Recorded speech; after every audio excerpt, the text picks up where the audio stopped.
Hello सगळ्यांना and happy new year to everyone. या नवीन वर्षात तुमच्याबरोबर ही जर्नी सुरू करण्यासाठी मी खूप एक्सायटेड आहे. आजच्या व्लॉगमध्ये मी माझ्यासाठी आणि आपल्या सगळ्यांसाठी खूप महत्त्वाची असलेली एक गोष्ट कव्हर करणार आहे. घर हा आपल्या सगळ्यांचा कम्फर्ट झोन असतो आणि त्याच्या प्रत्येक कोपऱ्यात आपल्या आठवणी साठवलेल्या असतात. घरी आल्यावर आपल्याला जो आनंद आणि सिक्युरिटी मिळते ती वेगळीच असते आणि आपलं घर आपल्याला पॉझिटिव्ह वाईब्स देतं. त्यामुळे या नवीन वर्षाची सुरुवात करण्यासाठी मी आमच्या घराचा एक महत्त्वाचा कॉर्नर रिडेकोरेट करायचं ठरवलं. म्हणजे घराला अजून थोड्या पॉझिटिव्ह वाईब्स मिळतील. सो आजच्या व्लॉगमध्ये मी तुम्हाला आमच्या घराच्या पोर्चचं मेकओव्हर दाखवणार आहे. आमच्या घरासमोर खूप छान गुलाबाची फुलं आहेत. त्यामुळे त्यांना बघून मी इन्स्पायर झाले आणि आमच्या पोर्चची थीम ग्रीनरी असं ठेवायचं ठरवलं. त्यामुळे या नवीन थीमला मॅच करण्यासाठी मी लगेच Amazonवरनं थोड्या गोष्टी मागवल्या. सगळ्यात आधी मी हे स्टँड ऑर्डर केलं आणि त्याला इन्स्ट्रक्शन्स वाचून असेंबल केलं.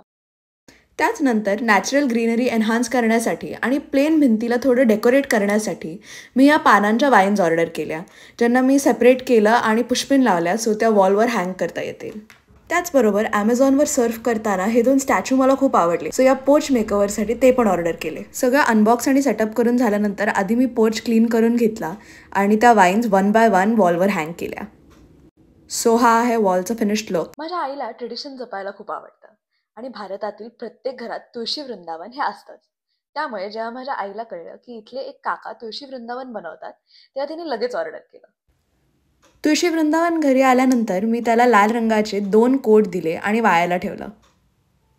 पुढच्या दिवशी मी आणि आईने त्याला अजून सजवण्यासाठी त्याच्यावर थोडं डिझाईन ॲड केलं आणि फायनली आमचं तुळशी वृंदावन पण तयार झालं.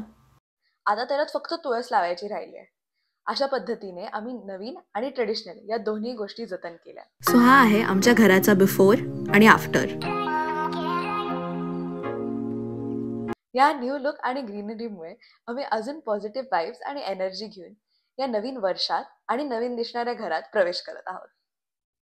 या व्लॉगसाठी एवढंच. पुढच्या आठवड्यात आपण परत भेटूया.